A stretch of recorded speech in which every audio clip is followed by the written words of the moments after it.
थी। उसी समय शरण स्थल के भीतर जॉन और अन्य लोग भी समझ पाए।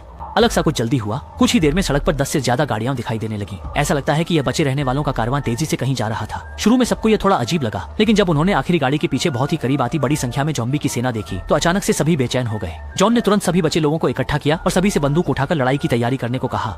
ऐसा लगता है कि यह काफिला इस ज़ॉम्बी समूह से पीछा छुड़ाने की कोशिश कर रहा है। इतना भयंकर ज़ॉम्बी समूह चाहे कहीं भी रुके, यह विनाशकारी आपदा होती है। और इस समय अभी भी सड़क पर जो मैट के 2 साथी समय पर नहीं छोड़ सके, वे केवल कार के पीछे छिप सकते हैं। लेकिन जैसे जैसे वह काला ज़ॉम्बी समूह करीब आता है, एक व्यक्ति डर से उठकर भाग जाता है और सीधे माइनफील्ड में प्रवेश कर जाता है और तुरंत वहीं मर जाता है। और इससे ज़ॉम्बी समूह का ध्यान तुरंत उस ओर आकर्षित हो जाता है जो पहले ठीक से छिपा हुआ था। मैथ भी घबरा गया, इसलिए वह तुरंत मुड़कर उस छोटी सड़क पर दौड़ पड़ा, शरण स्थल की दिशा में। जैसे ही निकट के मैथ को ज़ॉम्बी समूह ने देखा, वे तुरंत उसकी ओर आकर्षित हो गए और उस कारवां का पीछा नहीं किया जो पहले ही दूर जा चुका था। वे सभी मैथ के पीछे पीछे छोटी सड़क पर दौड़ने लगे। मूल रूप से छोटी सड़क के बाहर के अन्य क्षेत्रों में बड़ी संख्या में बारूदी सुरंगें बिछी हुई थी, लेकिन मैथ की अगुवाई में ज़ॉम्बी भी लगभग उसी सड़क पर दौड़े और कोई बारूदी सुरंग नहीं छुई।